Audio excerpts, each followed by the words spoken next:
सभी को नमस्कार। आज की इस कक्षा में हम हिंदी अनिवार्य के अध्याय पतंग के कवि आलोक धनवा, जिनकी रचना है पतंग, इसका आज अध्ययन करने जा रहे हैं। आज हम इस कक्षा में इस कविता की व्याख्या, साथ ही कवि का परिचय, कवि के व्यक्तित्व, कृतित्व का अध्ययन करेंगे और इसके शैक्षिक उद्देश्यों को जानेंगे। तो आइए शुरू करते हैं। पतंग कविता आलोक धनवा द्वारा रचित। शुरुआत हम कवि के परिचय से करें, उनके जीवन के बारे में चर्चा करें तो देखिए, उनका जन्म सन 1948 मुंगेर जिले में हुआ, जो कि बिहार में स्थित है। प्रमुख रचनाओं की यदि हम बात करें तो दुनिया रोज बनती है इनका एकमात्र काव्य संग्रह है। अब तक इन्होंने जो रचना की है उसमें उनका एकमात्र काव्य संग्रह दुनिया रोज बनती है लिखा गया। साहित्यिक पहचान की अगर बात करें तो इनके काव्य में बाल सुलभ, इच्छाओं, उमंगों और प्रकृति के सूक्ष्म परिवर्तनों का अत्यंत सजीव चित्रण मिलता है। अब हम इस अध्याय के शैक्षिक उद्देश्यों की बात करेंगे तो इस प्रस्तुति के 3 शैक्षिक उद्देश्य है प्रमुख। देखिए, पहला, प्रकृति में होने वाले ऋतु परिवर्तन, जिसमें कि भादों से शरद के मनोवैज्ञानिक प्रभाव को समझना। दूसरा, देखिए, बच्चों की उमंग, कोमलता और निडरता के भावों का गहराई से विश्लेषण करना। तीसरा जो इसका शैक्षिक उद्देश्य है वो है कविता में प्रयुक्त बिंबों और मानवीकरण अलंकार की पहचान करना। अलंकार के विषय में भी ये रचना महत्वपूर्ण है। कविता की पृष्ठभूमि की यदि हम बात करें तो देखिए, इसकी शुरुआती पृष्ठभूमि जो ऋतु परिवर्तन पर आधारित है। कवि ने भादों को वर्षा ऋतु का प्रतीक बताया है और शरद को पतझड़ और सर्दियों का आरंभ की शुरुआत के रूप में चित्रित किया है। वातावरण की बात करें तो देखिए, भादों का वातावरण और शरद के वातावरण में क्या अंतर है। अंधेरा और तेज बारिश ऐसा भादों में होता है और चमकीला सवेरा और साफ आकाश जो दिखाई देता है वो हमें शरद में दिखाई देता है। इसी प्रकार प्रतीक की बात करें तो निराशा और ठहराव यहाँ प्रतीक योजना के रूप में चित्रित है और नई शुरुआत और उत्साह का प्रतीक शरद है। मानवीय भाव की बात करें, मानवीय मूल्यों की बात करें हम तो भय और उदासी भादों के अंदर हमें दिखाई देती है, लेकिन जैसे ही ऋतु परिवर्तन होती है, शरद ऋतु आती है, उमंग और ऊर्जा का संचार मानव जीवन में होता है। अब हम यहाँ बात करेंगे कविता के अंश की, जिसमें शरद के आगमन को किस प्रकार चित्रित किया गया है, किस प्रकार प्रकृति को मानव का रूप दिया गया है इस कविता में। देखिए, सबसे तेज बौछारें गई, भादो गया, सवेरा हुआ, खरगोश की आंखों जैसा लाल सवेरा। शरद आया पुलों को पार करते हुए, अपनी नई चमकीली साइकिल तेज चलाते हुए, घंटी बजाते हुए, जोर जोर से, चमकीले इशारों से बुलाते हुए। ये पद्यांश है हमारा कविता का, जिसका हमने अभी वाचन किया है। इसी के अंतर्गत देखिए, इसका भावार्थ यहाँ पर हमें मानवीकरण अलंकार देखने को मिलता है और एक नई सुबह का प्रतीक यहाँ दिखाई देता है। पहला जो देखिए, खरगोश की आंखों जैसा लाल सवेरा, ये उपमा अलंकार है। ये चमकीले, ऊर्जावान और ताजगी से भरे आरंभ को दर्शाता है। यहाँ पर जो अलंकार की यदि हम बात करें तो सवेरे को खरगोश की आंखों के समान बताया गया है। दूसरा अलंकार देखिए, प्रमुख रूप से इसमें उभर कर आया है, वो है मानवीकरण अलंकार। शरद आया पुलों को पार करते हुए, यहाँ शरद ऋतु का मानवीकरण किया गया है। प्रकृति एक उत्साही बच्चे की तरह साइकिल चलाते हुए, घंटी बजाकर अन्य बच्चों को पतंग उड़ाने के लिए बुला रही है।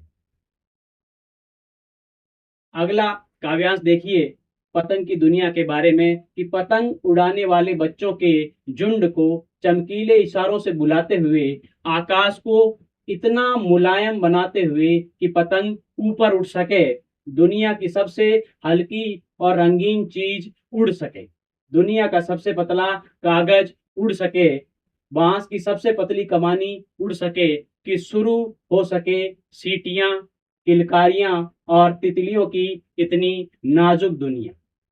अब इसका भावार्थ आगे हम देखिए।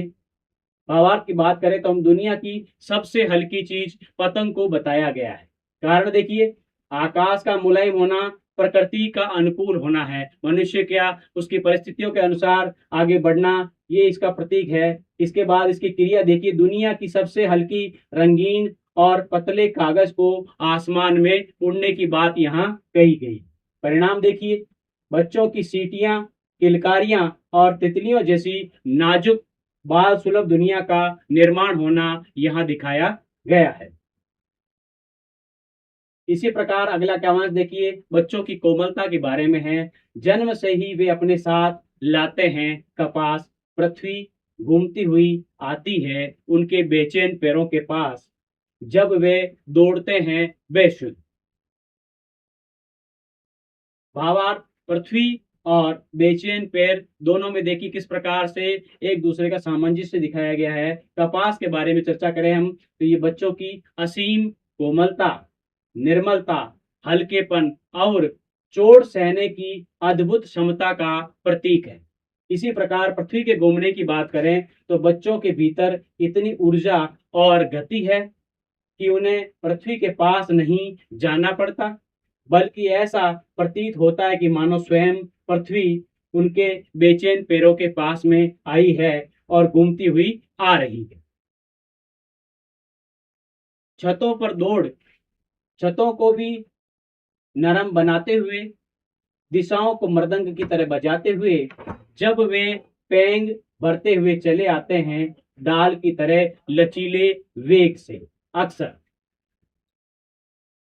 देखिए भावार्थ, संगीत और लचीलापन, यहाँ दोनों स्थितियां हमारे सामने आती है। देखिए, कठोर वास्तविकता पत्थर की छत, लेकिन बच्चों का प्रभाव देखिए, उनके कोमल कदमों से कठोर छतें भी नरम प्रतीत होने लगती। इसी प्रकार यदि हम संगीत की बात करें तो देखिए, उनके दौड़ने की पदचापों से सभी दिशाएं मृदंग, एक वाद्य यंत्र है, की तरह मधुर धुन से बज उड़ती है। इसी प्रकार लचीलापन देखिए बच्चों का, उनके शरीर में पेड़ की डाल जैसा अद्भुत लचीलापन है, जो उन्हें तेज गति से भी उन्हें सुरक्षित रखता है। इसी प्रकार आगे हम चर्चा करेंगे खतरे और एकाग्रता। देखिए, छतों के खतरनाक किनारों तक उस समय गिरने से बचाता है उन्हें सिर्फ उनके ही रोमांचित शरीर का संगीत।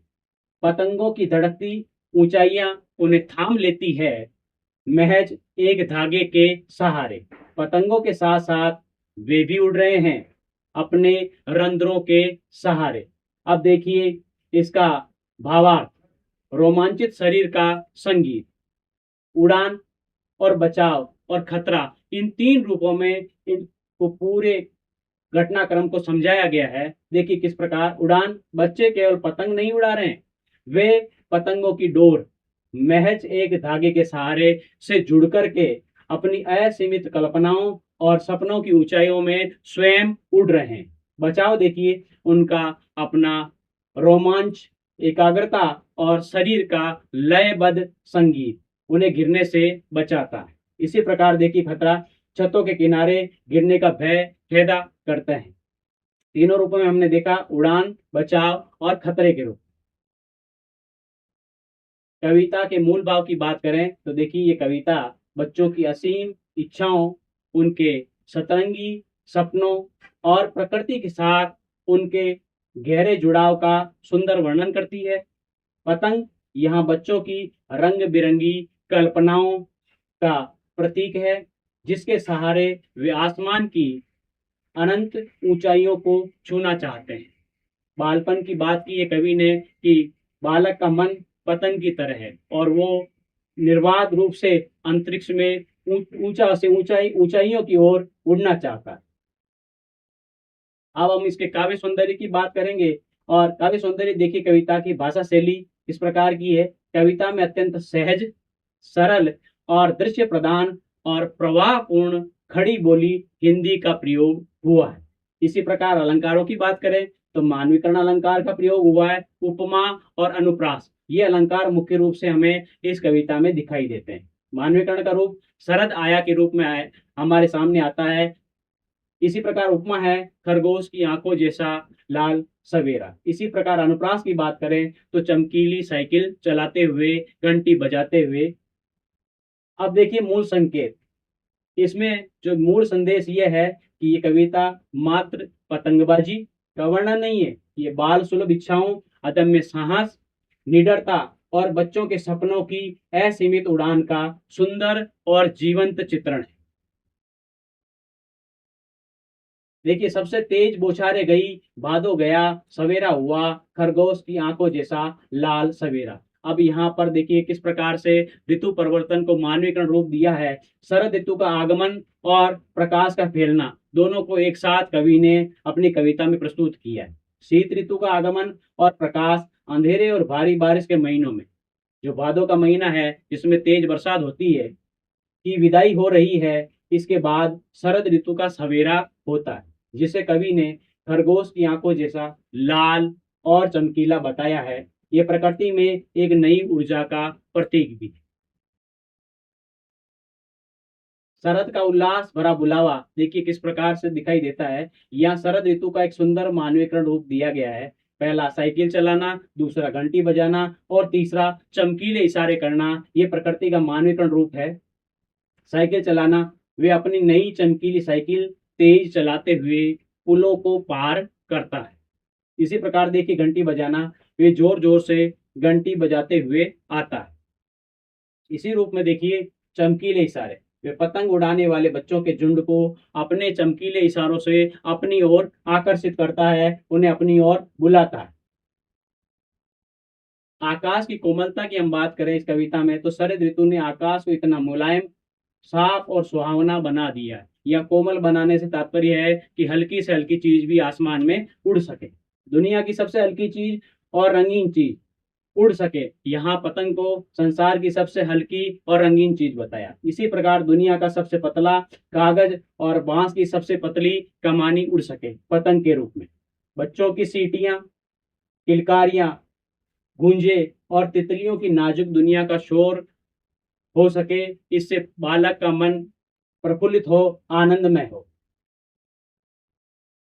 जन्म से ही वे अपने साथ लाते हैं कपास, यानी बच्चों का शरीर और कपास की तुलना देखिए। कपास की प्रकृति कैसी है? कपास अत्यंत कोमल होता है, निर्मल होता है और चोट सहने में कपास सक्षम होता है। उसी प्रकार बच्चों की बात करें तो बच्चों का स्वभाव, बच्चे के शरीर और मन भी कपास की तरह निर्मल होते हैं। उनके भीतर गजब की स्फूर्ति होती है, मानो उनके बेचैन पैरों के पास पृथ्वी स्वयं घूमती हुई आती। दिशाओं को मृदंग और ऊर्जा की यहाँ बात की गई है कि जब बच्चे पतंग के पीछे बेसुध होकर के दौड़ते हैं, जब बच्चे दौड़ते हैं तो उन्हें किसी प्रकार की शुद्ध नहीं होती। उनका लक्ष्य एक ही है कि उस पतंग के पीछे तेज गति से दौड़ना और उसे प्राप्त करना। तो उनके पैरों की थाप से कठोर छतें भी उनके भी लिए नरम हो जाती है। यहाँ पर छतों का नरम होना उन बच्चों की कोमल शरीर की पहचान के रूप में बताया है। उनके दौड़ने की लयबद्ध आवाज से ऐसा प्रतीत होता है कि मानो दिशाओं में मृदंग बज रहे हैं। ये वाद्य यंत्र मृदंग के रूप में दिखाया गया है, मृदंग बजना इसका प्रतीक है। इसी प्रकार हम बात करें छतों के खतरनाक किनारों और निडरता की, तो देखिए डाल की तरह लचीले वेग से दौड़ते हुए बच्चे अक्सर छतों के खतरनाक किनारों तक पहुंच जाते हैं। उस समय उन्हें गिरने से कोई और नहीं बचाता है, उनको बचाने वाला है उनके शरीर का रोमांचित संगीत। उन्हें बचाता है सिर्फ उनके रोमांचित शरीर का संगीत और उनकी अटूट एकाग्रता। इसी के सहारे वो आगे बढ़ते हैं। पतंगों के साथ उड़ना, यहाँ पर पतंगों के साथ उड़ने में देखिए शारीरिक रूप से धरती पर बच्चे होते हैं। बच्चे अपनी असीम कल्पनाओं और अपने रंध्रों के सहारे पतंगों के साथ साथ आसमान में उड़ते हैं। जब वे पतंग उड़ाते हैं तो उन्हें ऐसा एहसास होता है कि पतंग के साथ वो भी आकाश की ऊंचाइयों में उड़ रहे हैं। पतंगों की धड़कती ऊंचाइयां बच्चों को महज एक पतले धागे के सहारे थाम लेती है। जिस प्रकार पतंग पूरी एक धागे के सहारे उड़ाई जाती है, उस प्रकार उन्हें भी लगता है कि वो उस धागे से बंध करके आसमान की ऊंचाइयों को नाप रहे हैं। तुलनात्मक प्रकृति और बालमन की बात करें तो देखिए तुलना, प्रकृति, शरद ऋतु और यहाँ पर बच्चों की जो तुलना की गई विशेषता देखिए। शरद ऋतु की विशेषता है चमकीला सवेरा, बच्चे कपास जैसी कोमलता के साथ आते हैं। गतिविधि की बात करें तो प्रकृति को मानवीकरण रूप दिया है और इशारों से बुलाना यहाँ प्रतीक है। बेसुध दौड़ना और मृदंग को बजाना। इसी प्रकार प्रतीक की बात करें तो नई शुरुआत प्रकाश के रूप में होती है। ये शरद ऋतु का अपनी एक विशेषता है। बच्चों की बात करें तो उनमें उत्साह, निडरता और सपने यहाँ पर प्रतीक के रूप में हमारे सामने प्रस्तुत होते हैं। अब हम चर्चा करेंगे इस अध्याय के प्रश्नों की प्रकृति को भी इस बार देखिए कि किस प्रकार से प्रश्न की प्रकृति यहाँ दिखाई गई है। प्रश्न एक नए कलेवर में हमारे सामने आता है। सबसे तेज बौछारें गई, भादो गया के बाद प्रकृति में जो परिवर्तन कवि ने दिखाया है उसका वर्णन करें। तो देखिए क्या क्या परिवर्तन हुआ। भारी बारिश का अंधेरा मौसम, यहाँ भादों को अंधकार का प्रतीक बताया गया। समाप्त हो गया शरद ऋतु का आगमन, और शरद ऋतु को यहाँ प्रकाश का प्रतीक बताया गया। खरगोश की आंखों जैसा लाल सवेरा के रूप में हुआ है। आकाश अत्यंत साफ है और मुलायम हो गया है तथा चारों ओर नई चमक और नया उल्लास फैल गया।